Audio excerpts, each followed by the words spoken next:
They're basically two kinds of chemical agents. What are they? Incapacitating, and the other one is toxic.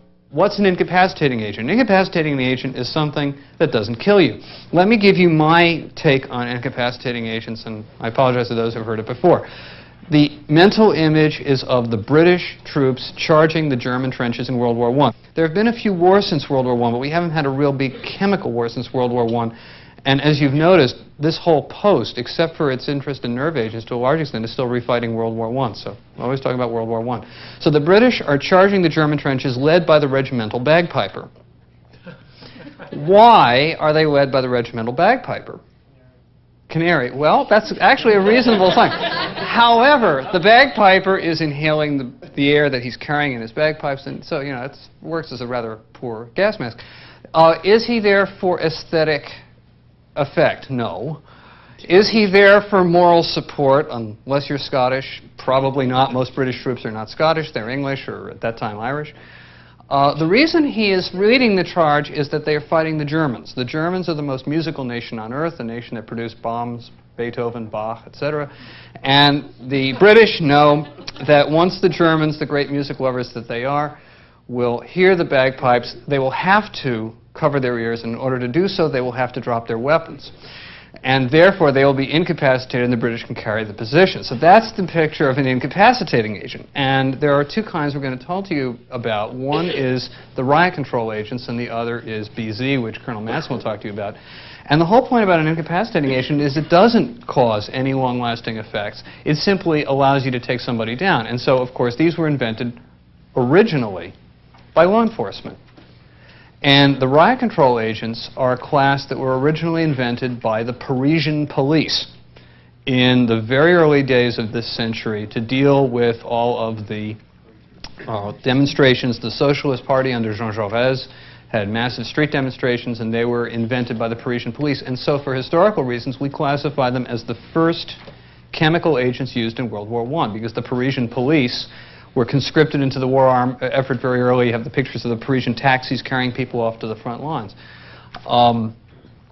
These are some of the synonyms. Now, how many people here remember the 1960s? Oh, come now. How many people here were tear-gassed in the 1960s? Oh, gosh. Well, saw it on TV. All right. Been there, done that. Saw the T-shirt. Okay, tear gas is a misnomer for precisely the same reason that Dr. Seidel told you yesterday that nerve gas is a misnomer. These are not gases. But that's what everybody tends to call them. And there are some other synonyms. You'll see up there, there's this wonderful word. When I came to the Institute, which is not very long ago, I had to learn a whole new vocabulary, so I can now share it with you. Have you ever heard of the word sternutator? Okay, does anybody know what it means? New word for the day. I knew we would have the opportunity for true education. A sternutator is something that makes you sneeze. However, riot control agents are more of value to law enforcement, not because they cause people to sneeze, but because they cause you to tear, and they're highly irritating to exposed mucous membranes, and you already know what's the most exposed and potentially harmed mucous membrane in the body. The eyes. Okay, so that's why it's called tear gas, all right? Now, what are the riot control agents? They are a series of relatively complicated chemical compounds. They're not chemically related to each other. That's an impression you would get by looking at the NATO codes, because they all begin with C or D. But they're actually all different. CA and CR are old pre-World War II agents. Nobody stockpiles them. Nobody has them anymore, and they don't really enter into this at all. CS, how many people here have been exposed to CS? Should be almost everybody. CS, I wrote it down because I can't remember the name. CS is orthochlorobenzylidine melinonitrile.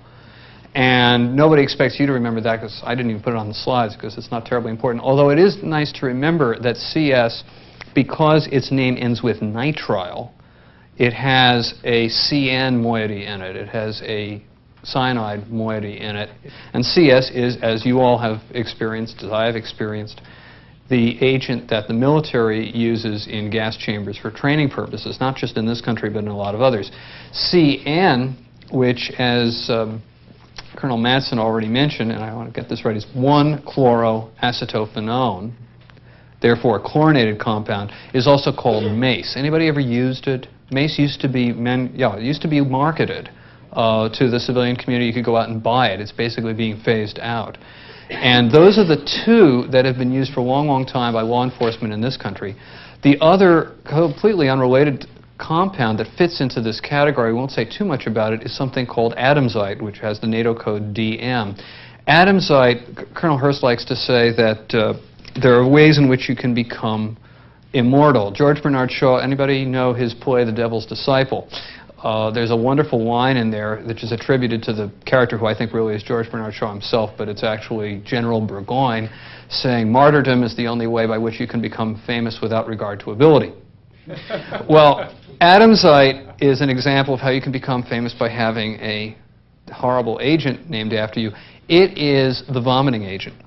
And then, for completeness, we classify within this category of agents pepper spray, which you probably have had some contact with. These are the first agents that we've discussed in this course which are honest-to-goodness solids. So they're doubly incorrect to call gases. They're actually solids. What they really are is powders. Now, how do you disperse a solid? You have to put some sort of energy behind it, because a solid likes to sit there. Okay? Now, where have you in this course dealt with agents like that? You dealt with it up at camp at Fort Detrick, because essentially an anthrax spore is a solid too. So is an organism for our purposes here. It's not going to just disperse easily the way a gas or a vapor is going to disperse. The reason that the riot control agents that we're talking about in this hour are of value for law enforcement is that it takes very little to disable you, but it takes a heck of a lot to kill you. Why is it that law enforcement wants you to stay alive? Put you in jail. Well, yeah, actually, the real reason is the lawyers. I hope we don't have any JAG folks here. The real reason you want the high effective ratio is that you want to take somebody down without causing them any long-term damage. And that's why law enforcement latched onto these as far back as 1910. And they are very rapid acting, and they don't last very long, just like this lecture. That's how I remember it. That's why I get this mulling. We were used by the French in World War I, militarily highly ineffective, and have not really had a lot of military uses since then. They were used in the Russian Civil War. We, in the American military, the one major use that we have had for these was attempting to disable people when we were charging into tunnels in South Vietnam. After the war, we realized that probably wasn't very effective. The North Vietnamese really were not slowed down by this very much, and there were lots of tunnels that we had never discovered, which we thought we had. But the law enforcement community, of course, uses these a lot, and there have been some rather controversial uses of this. Not just in the 60s, you know, the odor of the 1960s being the tear gas in places like the Chicago Democratic Convention '68, but much more recently in the Branch Davidian siege in Texas. The idea of law enforcement was to get the people to surrender peaceably, and they attempted to do this by pre-treating the compound with a lot of CS agent. The problem was that it didn't work, and they then went in and an explosion ensued. Now CS, especially in a confined space, is quite flammable. That's not something we usually like to use it for. But you can make the argument, and I really don't know how strong it is, but it's certainly possible to argue that the law enforcement pretreatment of that compound with CS agent made the explosion worse than it might have been, or made the fire worse than it might have been. A lot of uses in refugee camps in the Middle East in various times. The major time that we run into these agents in the military is in training situations. Remember, I think it was this class, and may have been the previous class that I mentioned, there is one live agent chamber for nerve agent, and that's down at Fort McClellan, Alabama. Other than that, CS is the agent that you have been exposed to and will be exposed to for the rest of your military careers. Is used for crowd control, and as mentioned, especially for people who don't want to carry firearms. There's a big paranoia industry, and they manufacture these and market them to the civilian community, buy them for self-protection. In fact, some of you may have carried them in your handbags or in your glove compartments or wherever. Now, these things, as mentioned, are all, with the exception of Ca, a rather obsolete agent, solids at room temperature and normal pressure. And they have extremely low volatilities. They don't sublime. You know what sublimation is? Sublimation is what you see with carbon dioxide. If I have a crystal of carbon dioxide solid, it will vaporize directly from solid. That doesn't happen here. It doesn't happen with ice either. So you just think of it the way most of the solids that you're familiar with. Like, I don't see any clouds wafting up from the plastic at the formica coverings of the tables here. And the same thing is true here. So I've got to give this stuff some juice in order to disperse it. And that's why you have these aerosol cans. The idea is that you have some sort of explosive potential. And you can disperse it in all sorts of ways. The pen gun is the one that probably the CIA likes. But you can have any kind of grenade, bomb. It doesn't really make much difference. And unlike chlorine, some of these things are relatively stable, and they may actually survive that. Now, here's a bunch of numbers, none of which are important. I think the only thing that's important on this slide is to look at the difference between the numbers on the left, which is how much of this stuff it takes to get an effect. And the effect, I think, in most of the studies has been tearing of the eyes, or I feel it, or this is uncomfortable. This can be done in humans, versus the amount it takes to kill you, and I think that was not done in humans. And take a look, for example, for CS. The range is from 10 minutes per meters cubed to 61,000, or roughly 6,100 times as much is needed to kill you as to have an effect. For cyanide, for example, that might be close to a 1-to-1 ratio, or a 2 or 3-to-1 ratio. Here we're talking about a 6,100-to-1 ratio. And it's these ratios that recommend them to law enforcement. And what do? They irritate mucous membranes. What mucous membranes does a wafting powder cloud have access to? Unless you've got a sitting open wound, it's basically going to be eyes, nose, and to a lesser extent the upper airway. And so you see burning, tearing, injection.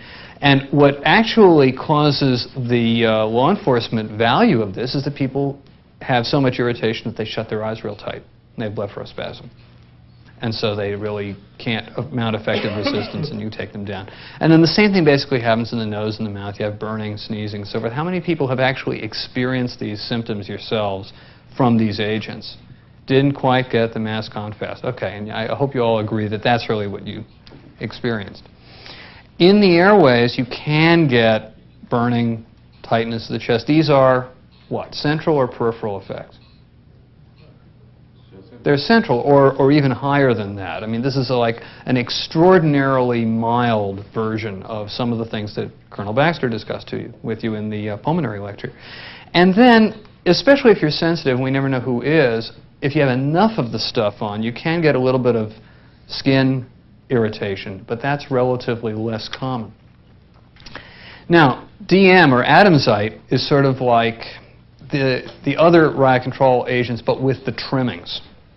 The trimmings are GI. I hope there's no gastroenterologist here, because they probably don't want to be considered that way. But basically what happens is you get everything plus you barf.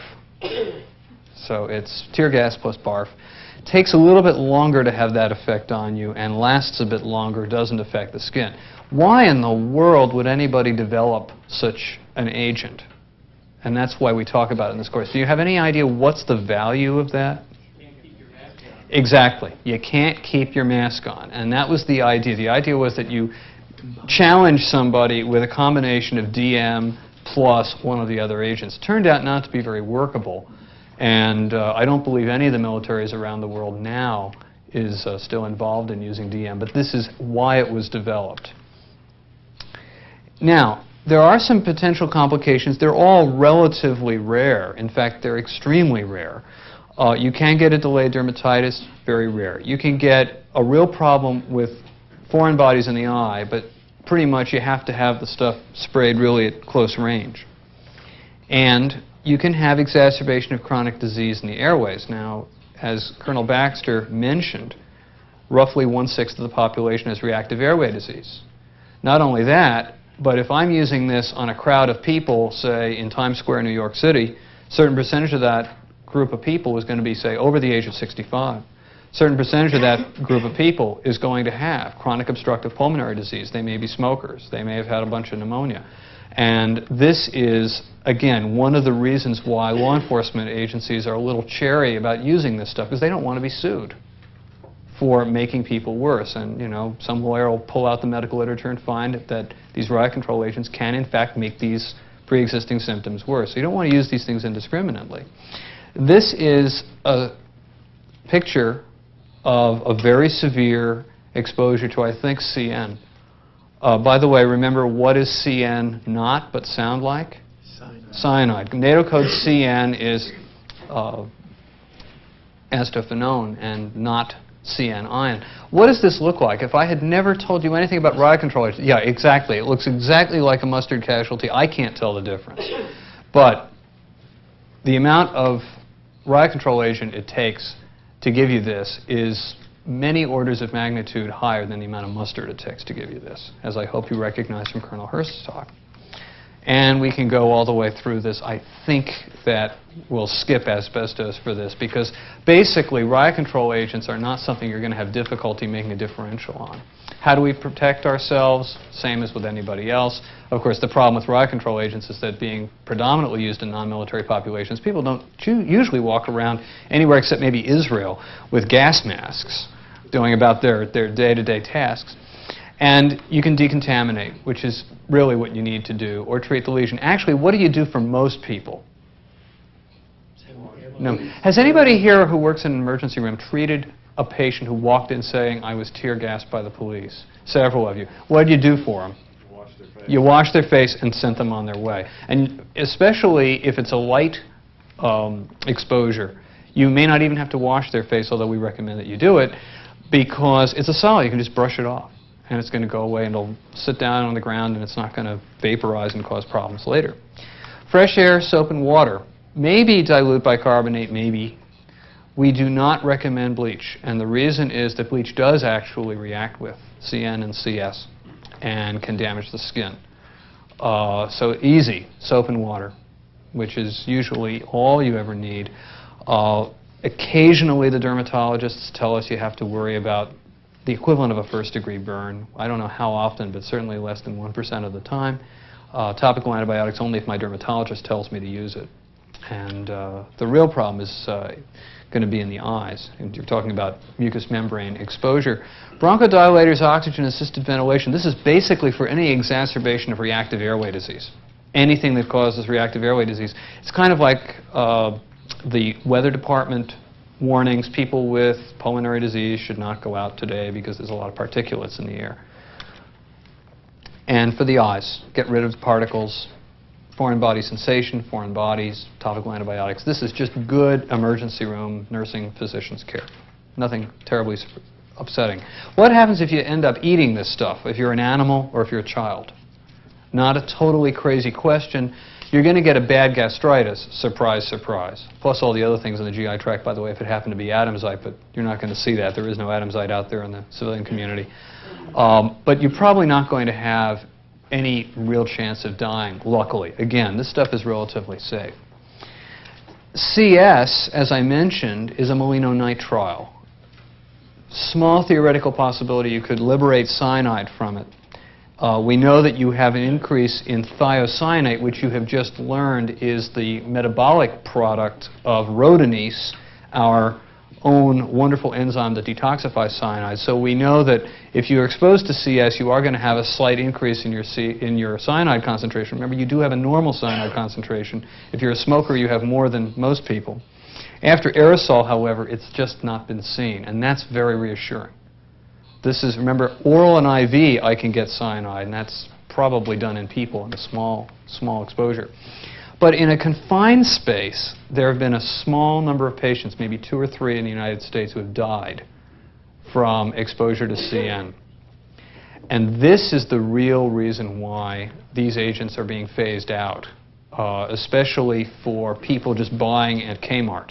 They do not want to buy anything that could potentially be held later in a court of law to have caused death. And of course, eyes. If you have something right up against you, you're going to have serious problems, but it's not because of these agents. It's because of the force of the aerosol or whatever system that delivered it to you. We will get in the terrorism lecture to think a little bit more about the fright, fear, sympathetic nervous system response, maybe much more of an issue when you're dealing with a crowd that's had this stuff delivered to it by the forces of law and order. And pretty much all of these things are back to baseline. But this is your flight, fright, escape response. This is just the big animal is bearing down on you in the prehistoric jungle. Now, what's replaced these agents for civilian Kmart thing is pepper spray. And what is pepper spray? Actually, what pepper spray is not very different from what the waitress gives you when she says to you in the restaurant, "Would you like some fresh ground pepper on your salad tonight, ma'am?" It's really not very different. It is just ground extract of capsaicin containing peppers. Capsaicin is the active ingredient. Capsaicin lives in, as you see on the picture, little glands at the bases of certain members of the pepper family. And capsaicin is also used in medicine. Does anybody know where? Capsaicin cream? Capsaicin cream, exactly. I'm a neurologist. Capsaicin, because of tolerance, can actually decrease pathological pain syndromes. It's used in postherpetic neuralgia, for example. It's manufactured under the name Zostrix. Okay, so you may have run into it again. Just in case you've seen it, I wanted you to realize that you've seen this before. The idea is that between CNCS on one hand and capsaicin, the comparison is that capsaicin is supposed to be better on animals, which is actually very helpful if you're dealing with a rabid animal. It is helpful, supposedly more helpful than CN and CS on people under the influence of alcohol, lasts a shorter period of time, and generally has much fewer of the side effects that I've already mentioned. Now, remember I said there are all sorts of ways you can become famous. There's a man named Scoville who decided to become famous in an utterly unique fashion. Scoville decided that he was going to measure how hot things were, and he invented something called the Scoville heat unit, by which he has become immortalized. How in the world do you think he did this? I used to think when I first came here, what? He asked people. Yeah, it really is that simple. I used to think it was some of these high-tech things. No, nothing at all. That he got a bunch of grad students or notable people, I think it was about 12 people, and he had all these diluted solutions of peppers, and he just passed them down the table and said, "Can you taste this? Can you taste this? Can you taste this?" And worked out this scale, which he then published, and nobody else bothered to repeat it, so we still use his scale. Does anybody know what the hottest pepper in existence is? The habanero, exactly, which has a Scoville heat unit scale of about 6,000. Green bell pepper, sad to say, is 0. Pepper spray, about 1 million. And pure capsaicin, about 15 million. So it's really a matter of how well you purify it. So now you know all about Scoville heat units. See what you never expected to learn when you came all the way to Aberdeen. And this is really all you need to know about riot control agents. It's not a lot. They were used in World War I, but really are not very effective military agents. They are not recognized by the United States as official chemical agents, as mentioned. Now, let me show you. This is my little demonstration thing. About 2 months ago, here at the Institute, we were picking up on the web an emergency room nurse, and I do not remember where. She was not military. She was civilian. Had an inquiry about a product she had heard about. And so I got hold of this and I wrote the company, which is in Michigan, and they sent us these free samples. This is something called BioShield. This is not an endorsement at all. But this comes with a video, and this is being manufactured for law enforcement agencies, police departments. And I'm showing you this mostly to give you a sense of the regulatory and malpractice pressures that are driving police departments. Dr. Fasano, could you hold up your... This is our perpetrator. Could you hold it up? Perpetrator who's been doing nasty things, and we have just exposed this perpetrator to riot control agent, and he is not very happy. He has blepharospasm. He can't see, so when I handcuffed him, he didn't notice. So now he's fine, but he's not very happy. And now, being a nice, warm-hearted police officer that I used to be before I wised up, I want to make sure that he is safe and sound before I put him away for the night. And what I'm supposed to do is I'm supposed to take this BioShield stuff and spray him, and he immediately stops. That's what the, and if that doesn't work, I have this little BioShield towelette. So we were really interested to see what the heck is this stuff.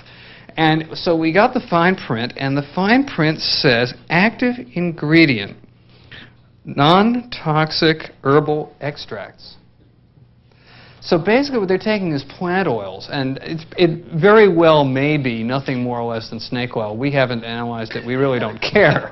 But the point is, this is a company that is making money on the fears of police departments that they are going to get sued for the use of these things. That's all I have to say about it. There's very little to know for exam purposes. The major reason that these are included in the course is A, differential diagnosis, and B, historical.